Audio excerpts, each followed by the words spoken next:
I'm with Ben Modell. He is.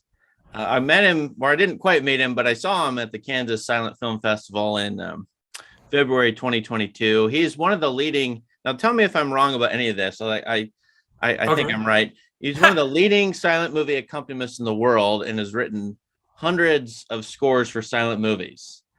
But although you improvise over so many things that maybe we could say thousands or tens of thousands of scores just because of Oh yeah, improvisation, you know? yeah. It's always a little different when every time I play. Yeah. And you're also the resident film accompanist at the Museum of Modern Art in New York City. And Yes. for those And people who and are and at the Library of Congress Packard Campus Theater. uh and you produce DVDs with Under Crank Productions. You've got that Edward Everett Horton, which I first time I ever saw it was at the festival. It looks great. I mean, you've got great.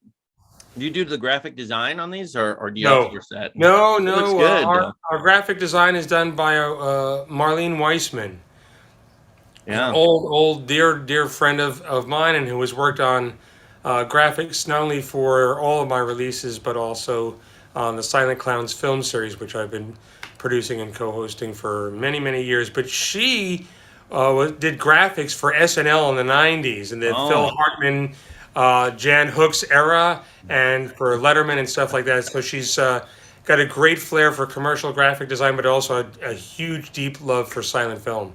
yeah. And if the viewers go check out Under Crank Productions' his website, which I'll put a link to in the description, there's a lot of good looking box sets you've put out. So you are actually a researcher who goes into the Library of Congress and finds stuff and then decides to produce it. Is that that's Yes. correct too? Yeah. Yeah, basically, yeah. Yeah, we've got about 25, 26 titles in release now. Yeah.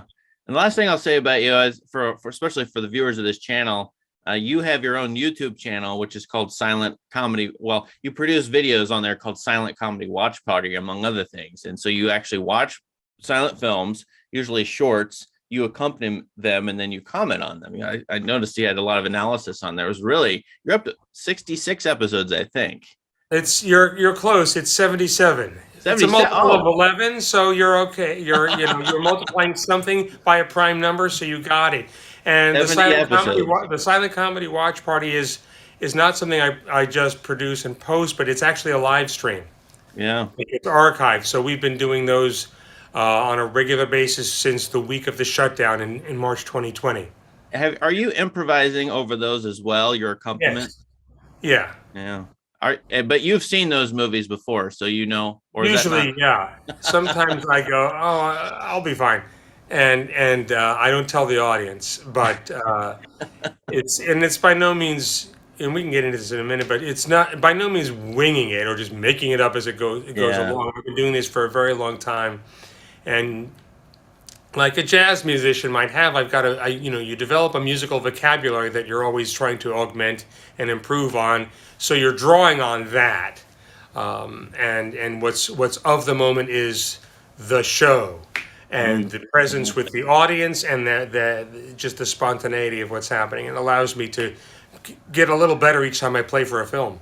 Well, that's why I said to you via emails. I was amazed that in the festival you were, there was no lights, and were improvising, or it seemed like it. And then Yeah, you hadn't seen the movie before, which that was what was amazing to probably me. not.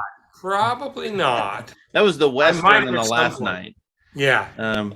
So then you have to know, or how do you like stop and interrupt yourself when there's some kind of moment where you need to change automatically, or you see some kind of fight scene break out? Is it? I mean, how do Well, you do that's that? Well, that's really a part of the process of improvisation, and I don't know about most musicians who improvise, but my background in improv is not from music, but in the late 1980s, I studied comedy improv Oh, with a group in New York City called the First Amendment. It's not around anymore, but I think of them as some of the best. And then I also went through the Gotham City Improv program in the mid '90s, and Gotham City Improv was an offshoot of the Groundlings. They started out as the Groundlings East, and then they changed their name because I don't know. So my training in improv is from that world where the old saw of yes and being able to change direction in a fraction of a second. If somebody walks in or somebody you're in a scene with labels you as a neuroscientist, please cut up in my brain. You don't say, "Oh, I have to go look that up." You just get out a saw. Oh, look, here's my keys. I found these. I couldn't. Where did last time I operated on you? So you don't. You're always assuming, making a choice and diving headlong into it, but also at the same time being extremely open to absolutely anything that can happen in a fraction of a second, from a splice that leaves out a scene to the film breaking to the DVD locking up, and on and on.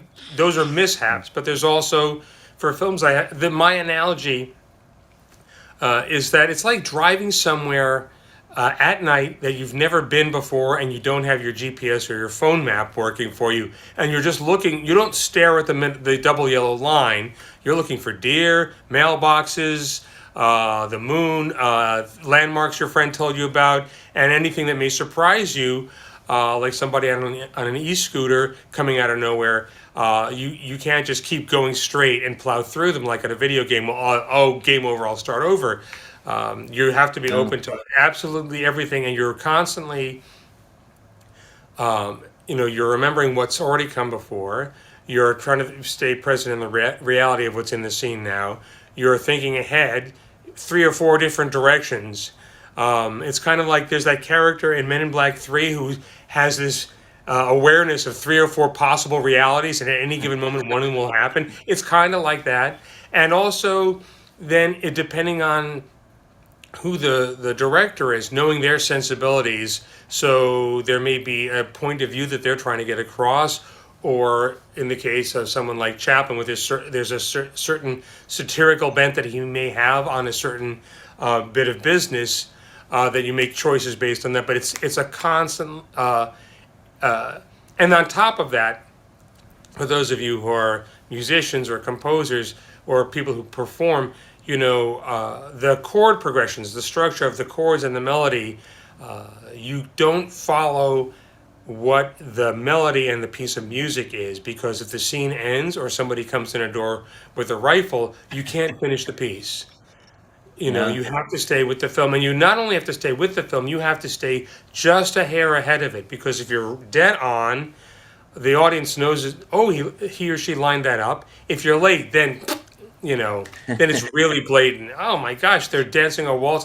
They're still playing a march from the parade scene. Yeah. So you have to stay present, stay ahead a little bit, and that means playing music that isn't so super specific that you can't turn on a dime if you need to. Yeah. Or find a way to transition musically that makes sense from one thing directly into another, so it seems not only seamless, but as if it was post-scored. Yeah.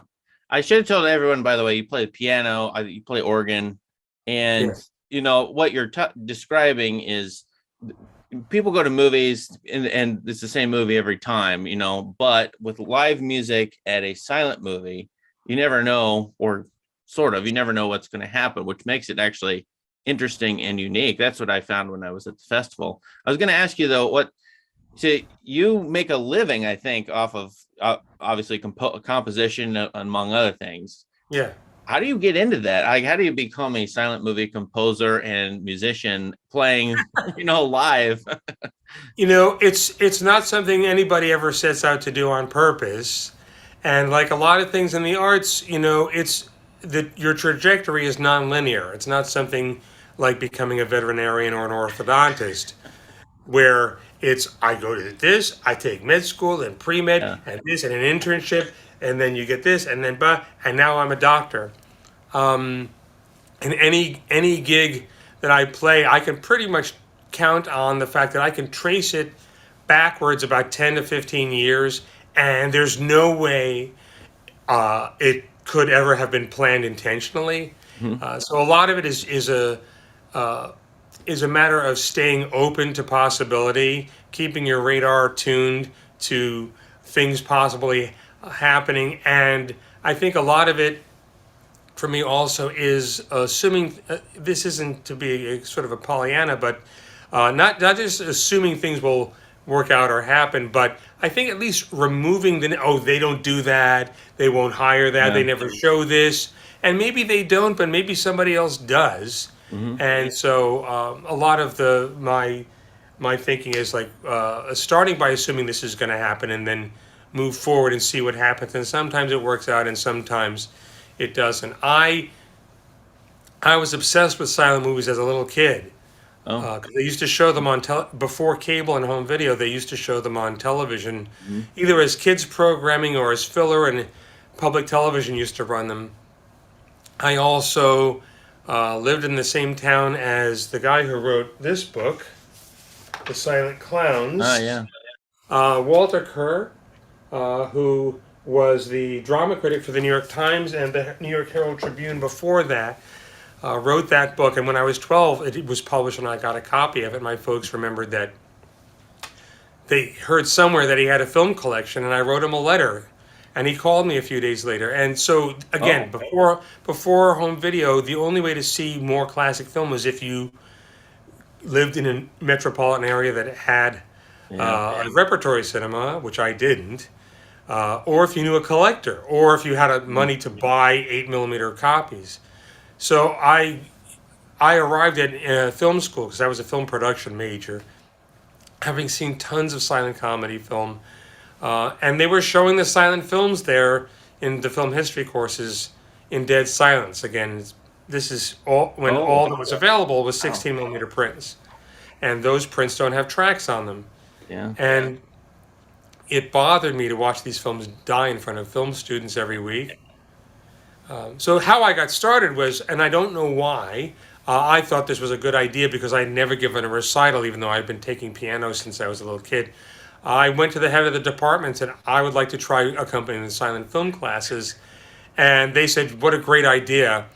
And I started and met a guy named Lee Irwin. Okay, how about this for art direction? Lee Irwin was a silent film organist in the 1920s and was still playing at the time that I started. I was in college, and he became a friend and a mentor to me. And I just pelted him with questions. What do I do about this scene? What do I do about that scene? And I was playing for 2 or 3 classes a week, so I would get a chance to preview a film, ask Lee questions about what I might do with it, play for the film, and then while preparing for the next one, I would say, this is how it went, what do you think, and stuff like that. Playing for a class is taught by a guy named William K. Everson. That's how I got started playing for films. Oh. As far as it becoming a career, after maybe 10 or 15 years of banging my head against a wall, trying to be a comedy filmmaker, and then doing sketch comedy and improv and stand-up, I had this moment where I realized that anything I'd ever done that dealt with silent film just sort of worked out. And I was at a point where I was a little burnt out. I had produced and directed a no-budget feature film that had gotten released, gotten reviewed, and disappeared, and didn't lead to anything. And this was the path of least resistance, anything with silent film. So I put the other stuff off to the side a little bit and leaned into silent film, and it gradually, over a very long time, snowballed to a point where when I thought I was going to, my day job was going to be piano tuning and tech. I had a job tuning a piano at a revival of the Fantastics in New York City, and I wasn't available to come down and replace bass strings that broke every week because I had that many film accompaniment gigs. So Oh. it's been a very long process, and it's not something, like I said, I couldn't have planned it, but it is now what I do. And it has been for several years, what I do for a living. And between accompanying films in person, of course, which we now have to use that word because there's a distinction, and 10 years ago I began 10 years ago I began producing and distributing lesser known but equally interesting and entertaining silent films on home video. I say home video now because I moved into Blu-ray from just DVD. And so that's become an additional, I guess, an income stream. There's nobody Yeah, goes into yeah. this Nobody goes into this thinking, "Oh, I will be buying yachts and opening a golf course with money." You know, my one of my favorite quotes from Ernie Kovacs is one of the things he said in introducing one of his music comedy pieces. He says, "My love for music, my inherent love for music is why I'm doing this. The money means nothing. The money is nothing. So consequently, the money means nothing. The money is very little. Yeah. But by gradually increasing the number of titles that are out there, it helps. So it's just a lot of, you spin a lot of plates, you wear a lot of hats, and I saw a video interview with the guy who created Patreon, and he talked about this and this is like 8 years ago, and he said today, you have to be a 360 creator. You can't just do the one thing. And so, like you're doing, you're an educator, but you also have this YouTube channel, and I'm sure there are many other things that you do. So, it's really, it's yeah, you have to be open to a lot of things, and like I said, wear a lot of hats. Yeah, it's remarkable that someone, well, you wouldn't think of someone having those job titles, and yet Yeah, yeah, you do kind of fall into it some of that. Yeah. I was going to yeah, ask you though about composition, especially. sure. Do you because you mentioned having roots or having a connection to Lee Irwin, who was Yeah. playing originally, and I was wondering how much you stick to the original, or how much you want to be as authentic as possible versus expanding that, or being going into other sort of musical territory that's not of the teens or 20s, let's say. Well, I stay within the era. I think Mhm. that's very important. One of the things I learned from Lee was the importance of not calling attention to the score. You're really, I mean, it's weird as a performer and composer that the ultimate goal is for people to completely forget that you're there, that the score is actually coming from the screen, that it's part of the film, as if it had been post-scored and pre-recorded. Mhm. It's got to fit like a comfortable old sweater, because if you're just, this the whole time, then it doesn't really honor the work of the people who made the film. The difference is that in terms of authenticity, film scoring in the 19 teens and 20s is not the same as what it became in the mid 30s, and then pretty much got settled there and is what it is today. I will play music that sounds like it's from that era, meaning from the teens and 20s, and I'll adjust depending on the year that a film was made. So I may play different for something from, comedy shorts from, let's say, the mid to late teens, say a Chaplin short. I may play in a style that doesn't swing as much. It probably doesn't at all. It's a little stiffer in post-Victorian, late Victorian, whereas the Edward Everett Horton shorts are 1927, 1928, and especially because we all expect him to be this, button-down, proper English gentleman. I mean, he's from Brooklyn, but in the films he's playing a young man in the 20s. I'm leaning more into the style of that. So I try to meet people's there's a dual expectation. You're working as a cultural bridge. So music that sounds like it's from the period, but a scoring technique that's more of what we expect from film scoring today in terms of underscoring technique and the occasional use of themes. In the silent era, it was more, at least the written out music was more like music beds that were very repetitive. A theme would be used several times, like in Peter and the Wolf. If somebody would show up, you play their theme.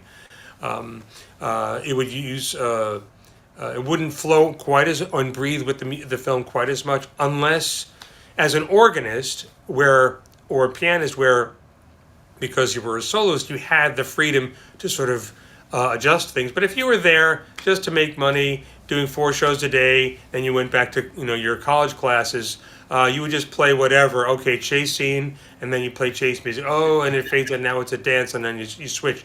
But there were people who, really sculpted it to what was happening on screen. I would imagine. So, that the idea is to get people up into the universe of silent film that is up in the screen. It's almost like it's Oh, as close to a dream state or trance-like state as you can get in cinema. Aside from playing a video game or doing virtual reality, where you're completely absorbed in this screen entertainment, and there's so that's a big part of what the score needs to do. yeah. I was thinking about this. I've told my students, because the films are in the public domain, you can just take them and then you can write scores for them if you're a hobby composer, if you're just getting into it. And I had wondered, can you just take a synthesizer, or take modern music, whether it's modern instrumentation or modern music. One reason I got interested in silent films, actually, about 20 years ago, was it was Sherlock Jr. And I think it was a DVD, and then it had some kind of weird avant-garde jazz score to it. I thought, well, you could do that. You could do that. And yeah, you can, except there, maybe you're right. There is the music needs to be a backdrop, because sometimes it is overwhelming, or it is the character. It does color and interpret the movie. Right. I'm familiar. The version you're talking about was scored by a group called the Clubfoot Orchestra. Yeah, that's the one. There are some people who are not the biggest fans of it because it does call attention to itself. There's a moment where they play something that sounds like James Bond music and that sort of thing. And so but the thing is that you're aware that there's an orchestra putting their stamp or their twist on the movie, and that is a way to go. I'm not opposed to people doing scores that are outside of the musical realm of the teens or 20s, as long as it's really scored and it's about the film. I've also seen piano accompanists ruin a film by just really making weird choices and doing song title puns. And there's a lot, every October, there are church organists everywhere who think it's funny to play Under the Sea in the Phantom of the Opera when he's going into the water, and stuff like that, and let's make fun of the movie. But I've seen punk bands when there's a festival I used to play, and hopefully someday I'll get to play again. But for about 12 years, there's a festival in northern Norway in a city called Tromsø, and I saw several times a group called Cleaning Women, this punk band from Finland with homemade instruments and synthesizers and stuff like that, and they really scored the film. So once you readjusted your radar in the first few minutes of the film to their soundscape, you could get into the world of the film. And I saw another film at the festival where one of the top electronica guys in Scandinavia scored some Russian silent film, and a couple of laptops and Logic Pro and little instruments with processors, and it really worked. So if it gets people into a theater for the first time, because with silent film, we're all always dragging people past the word silent. Yes. So off-putting to people who don't know how much fun silent film actually is. It's just that when sound came in, we had to call movies before 1929 something else to distinguish it. Right. And it's very off-putting for some people. Once you're in, it's like giving kid vegetables that they wind up liking. You're like, ugh, yeah, I'm not gonna try that. It looks weird and it smells funny. And then you take a bite, and you're doing, So sometimes the fact that it's a DJ with turntables, if that sells tickets for people to go in and see Lillian Gish in The Wind, and they go in and they see how great silent film is, I'm not, I'm on the side of silent film. It's just when it becomes about the musician, that you're not serving the film. These people worked really hard. And if they came back and saw that you were doing all this stuff and setting off road flares and air horns and stuff, they, hey, we worked real hard on this for months out there in the desert. So, Well, And The there's a idea is to lot. honor the work that's up on the screen and make it resonate for an audience of today the Yeah. way it was intended to in its initial release. Yeah, and there's a lot of great art at that time, even though, I mean, that's, you're right. There's the barriers are huge, especially if you get, I deal with students who are 18 and 20 and they're like, well, we don't watch those. Those look too old. Those are 100 years old, but there's a lot of Right. great art. And so I was gonna ask you this. What value do you think silent films have for us today? And one question, like a secondary question to that is what are silent films doing, or what can they do, or what did they do that modern movies don't do as well, or even don't do at all? Uh, well, this is what I teach in my course. I teach a class on silent film at Wesleyan University. It is on silent film. People always either ask, oh, assume I'm teaching music, or they ask me, well, what do you teach? But Janine Basinger, who started the program in the late 60s, and the current chair of the department, Scott Higgins, offered me a chance to teach this class, but not only to teach it, but to create it about 5 years ago. And so, what I do differently is than a standard silent film class, I think, having taken one and played for some, is that we chart the trajectory of the development of visual storytelling, not just filmmaking with a visual bent, but what it is about silent film that still holds up and still works and still resonates. And ironically, it's the things that are left out, Mm. as it's which are exactly what people think. Oh, I am not going to like this because things are left out. There's no sound, there's no color. I have to read every once in a while, but because silent film, even from dramatic shorts of the early teens, invite you up into what I call the silent film universe, by leaving things out, leaving things to your imagination, showing you things that are suggestions of things that we, as an audience, collectively or individually, with our right brain, add. That's what silent film did at the time, and that's why it's still. You can take, as I did a week or so ago, I could take a Douglas Fairbanks film from 1917 and show it to my students, and they absolutely knew what was going on. They absolutely followed it. And this guy who's been dead since 1939, winking at the camera even in a couple of moments in the beginning of A Modern Musketeer, won them over, and they went on the ride with him.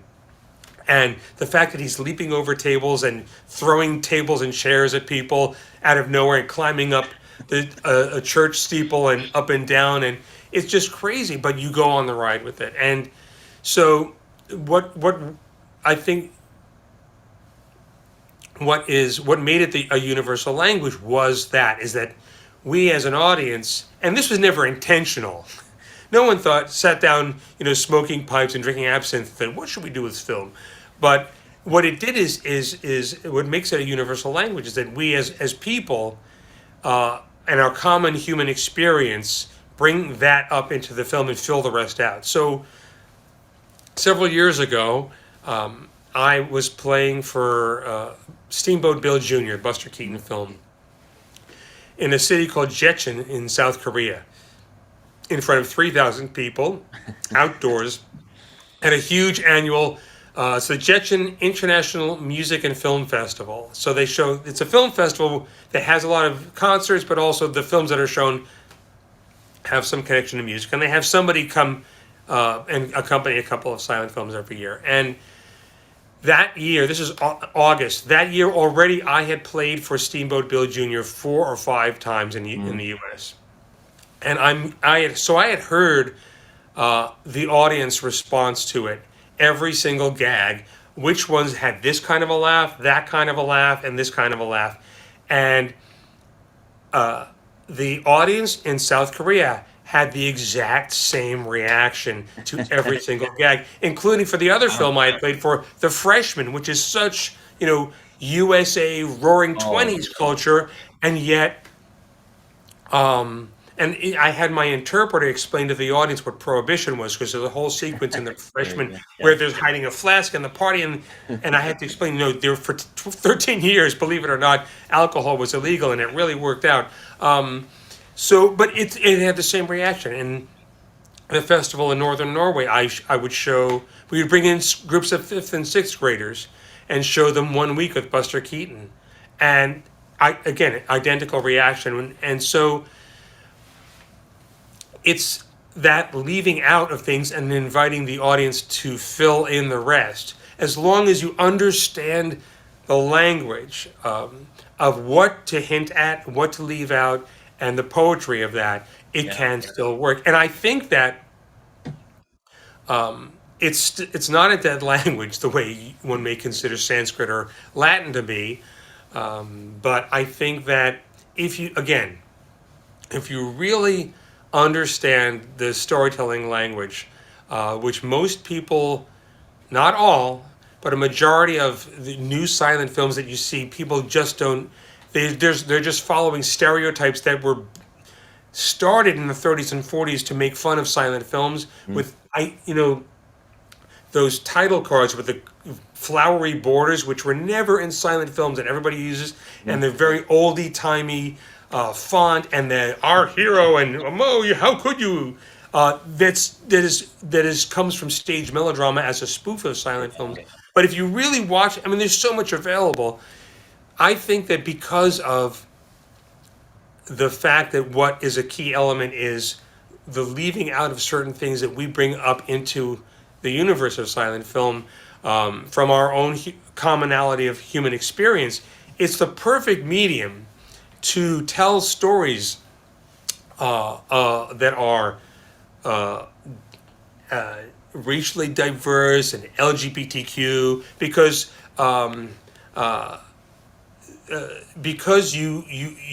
you can invite people in. You can tell the same kind of story, and I think that with color and sound and everything, there's more of a barrier. But we all are hungry. We're all looking for work. We all fall in love. We all get our hearts broken, and you can tell a story like that in an extremely diverse way, and people who are differently abled in silent film much more easily. And I think it would make them even more accessible than just regular, quote unquote, regular film. There is that latitude that you have to express things that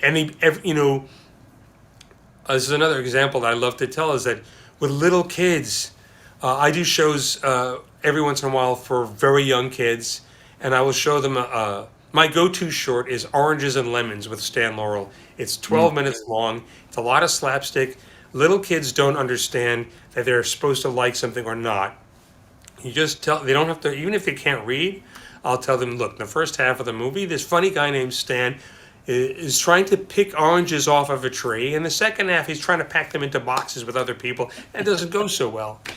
And don't worry about the words you see on the screen. And the first time somebody gets hit in the head with an orange and falls down, kids are on the floor laughing. It's a human response that I think with teenagers, and you show them a Keaton short, it takes them almost by surprise.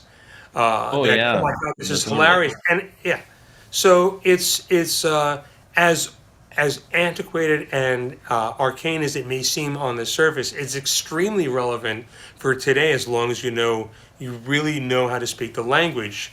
It's its own medium. I don't think of it as a genre, but silent film is its own medium, and I think I think that's why it worked then. That's why you can take. I showed Orphans of the Storm to my students a few weeks ago, and a few of my students in our talk back were talking about how pleasantly surprised they were that here is this slightly, late Victorian 2.5 hour movie that takes place against the backdrop of the French Revolution with the Gish sisters and all this stuff. They were entertained by it, and they enjoyed it, and it wasn't old-fashioned or creaky or distant or weird. This is why, if you can just get people past the word silent, if you're going to watch something on your TV, turn off the lights, because you really need to focus, and get absorbed. The Yeah. I think a little bit what you're arguing is there's a universality to the comedy back then, or more so that the appeal is to everybody in the world, everybody who could exist perhaps over time, and that that's hard with comedy because it's always so particular. You have to be in the know, or you have to know the jokes, like you were mentioning with Prohibition and the Flask. Yeah. That's a detail that you need to know to get something. But when you mentioned the freshman, I was thinking, I can't forget it when he's public speaking in front of the whole group of college students, and the cat's in his shirt, coming out of his shirt. Like, that's funny. And I don't think you have to know the rules of American football to understand the end of that. I showed it to my own children. They know nothing about football, like my biological children, and nothing about football, but it's the insanity of that ending is hilarious. And of course, then the all the cartoons like Looney Tunes picked up on that and used it. And still to this day, you get Wall-E. That's what surprised my students. People don't know. Oh, I watch Wall-E. I love it. Well, that's based on all the silent film greats, and there's probably a lot more material to mine that way. I mean, to imitate or to take from the silent classics or to any kind of silent movie. I completely agree, and this is what I tell my students the last day of class. And if any of my students are watching this, go "La, la, la, la," pretend you didn't hear this, but or act surprised the last day of class. But as you go, if you're interested in making films, even if you're not making silent films, as you go through your script in pre-production or even on the set, think, can I cut this line? Do we need this? Is there a way I can show this to the audience in a way that everyone will understand and still get it? With silent film, there is no wasted screen time. There are no boring, leisurely panning shots over a landscape and 20 seconds of watching a car get on an on-ramp and go by and then make a turn while we listen to music. Because that tells us nothing except this car is driving on the highway. There is no, so these are things, and because of the internet and YouTube and TikTok and everything else, anybody with a phone can make a video and have it seen by anyone on the planet. Well, if you're talking, unless I understand your language, it's hard to really follow. That's why, that's just why Jackass, like the new Jackass movie is probably going to do rather well. It's still, and it's why America's Funniest Home Videos, right, which has other versions of it all over the planet, it's still on because people falling off the roof of their house and landing on the garden shed, it's still funny. Yeah, no, I know. And on to the internet now with TikTok and YouTube, as you mentioned. With our limited time left, I was going to ask you, since you know so much, and most of my viewers, or a lot of them, are younger. They under 30 years old. So if you were going to start, maybe this is hard for you to imagine, but if you're going to start, and you teach, so you know this. If you're going to start into silent films, you have only watched one or two in your life. Where should you go?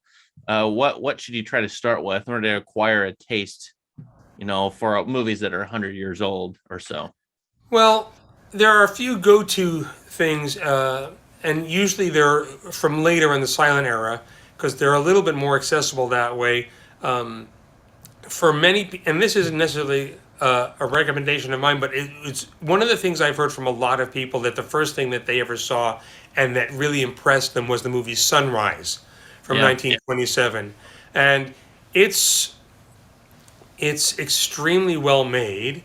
That's a hard movie to watch and start with, though. I mean, maybe. Well, I this is what I've been told by a number of people. Yeah. It's a film where, if you're willing, if you're going to start watching silent film, you have to give yourself permission to be a little patient. Mm-hmm. The film is not going to reach out of the screen and smack you in the face every 10 seconds. But if you're willing to make the commitment, that film will slowly draw. If you're willing to allow yourself to go on the ride, and you're willing to watch a drama, Sunrise is a great place to start. Metropolis gets shown at Halloween time a lot, and that one is because it's expressionistic and set in a mythical dystopian future. And that's another one to start with. Well, there's And a lot of movies that actually riff on Metropolis. You know, like the Parasite was a wildly popular movie, if you remember, but it had a whole scene, that flooding of the city scene comes straight out of well, Metropolis. there's a sequence. The chase at the end got lifted. I think the first Batman movie. I think there Well, are, you watch Metropolis, you'll recognize other things you've seen in it. mhm. And then as far as comedies, a great place to start is anything with Buster Keaton. If you're Do you looking, like Keaton over Lloyd and Chaplin, or do you? well, Chaplin, I mean, I'm not going to rule them out.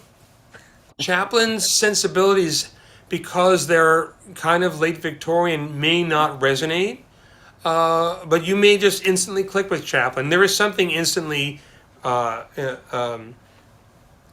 and because he does look into the camera and draw you in that way. His cinematic style may not be as accessible to people because it is a little bit more presentational. Harold Lloyd, I love Harold Lloyd.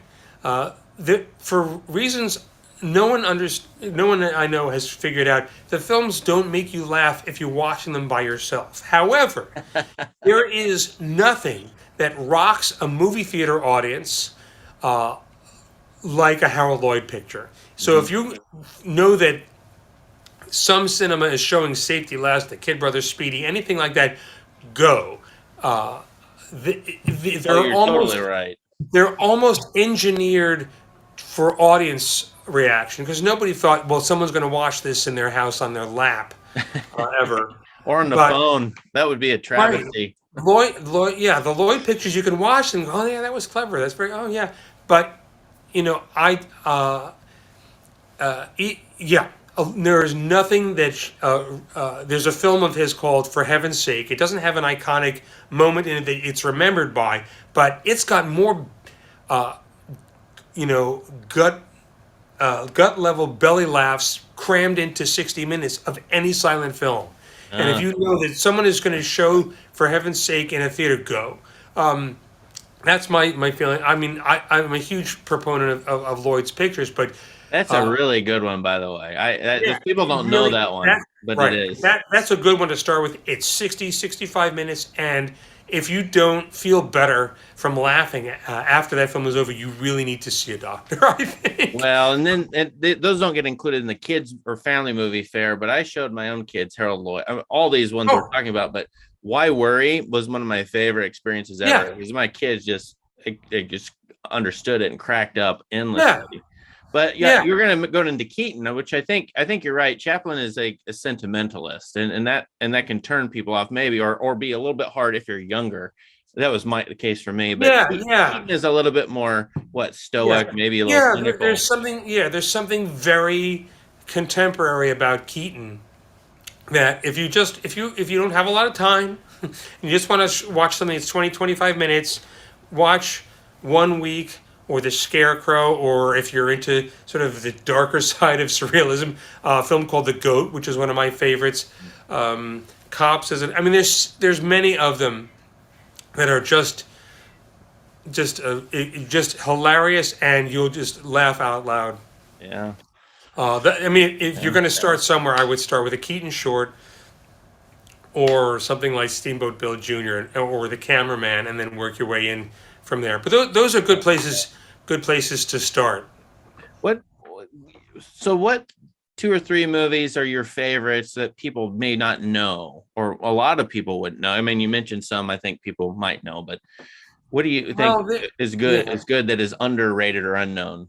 Well, this is part of what I'm doing with my home video label is either getting things out that people should know about but they don't, or discovering people and getting their work out of comedians whose work nobody knows but they should, like people like Marcel Perez, completely forgotten, but more than just a brilliant physical comedian, he was a filmmaker, and it's just that most of his films are lost. All of his films were made by and released by smaller companies, and not Hal Roach or Max Sennett or Educational, so he's just not that well known.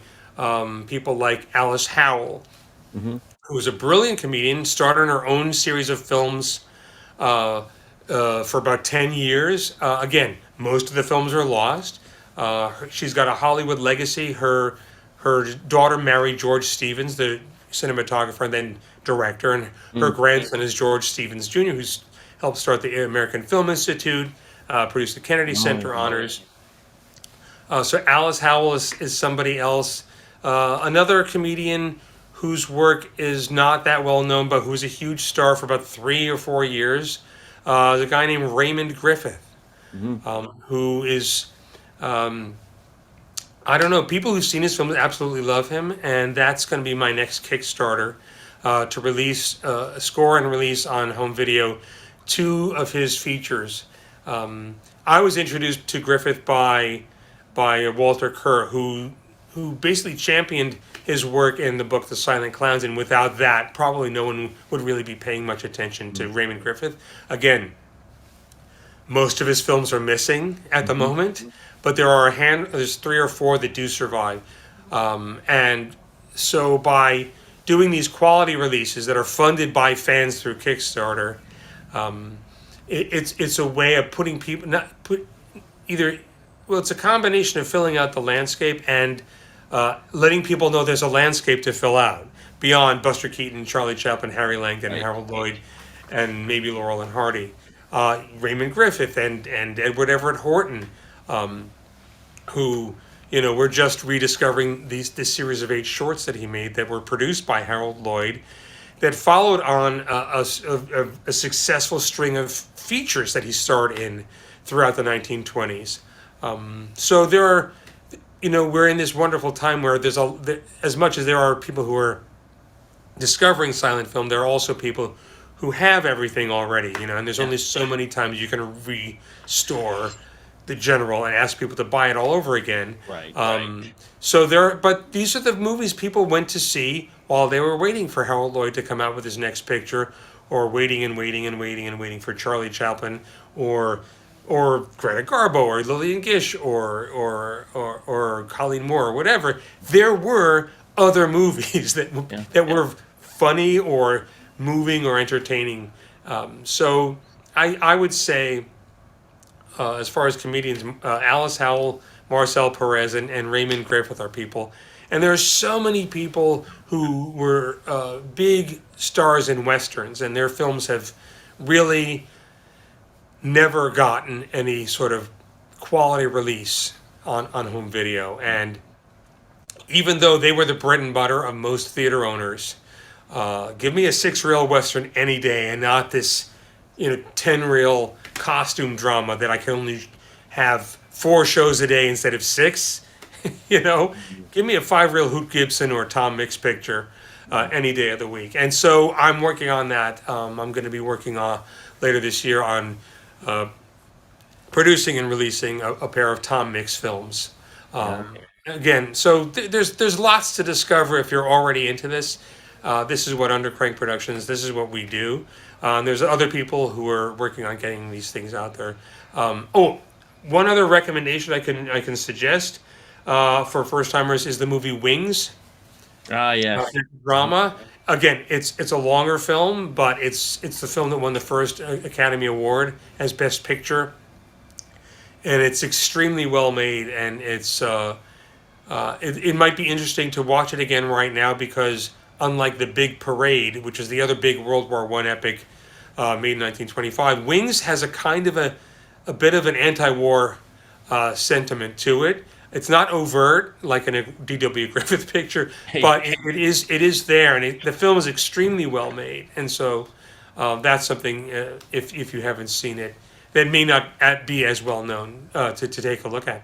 Well, I think there are high quality copies of that too out, if I remember correctly, or the Blu-ray copy. So, but you're doing all this great restoration work, and I encourage everyone to take a look at Undercrank, as well as your YouTube. I mean, your YouTube channel shows a bunch of shorts. Obviously, you're commenting on them, but that's a way to access them too, and watch them with other people. Not sure. Watch them with you in a sense. Yeah, if you can tune into the Silent Comedy Watch Party when we have a live show. Yes. When are those, by the way? Can you? They're on Sunday afternoons at 3:00. We've been initially the first year and a half we were doing them every single week, because there was nowhere for anybody to go and then we move to twice a month, and we may be moving we may move to once a month, but we do it as a live stream, and I do a live stream working. It's presented for the Cinema Arts Center, which is an art house cinema, but it's all the tech is done by me here in my apartment. So I'm, in addition to hosting and playing for the film, I'm also running a small television studio off my laptop.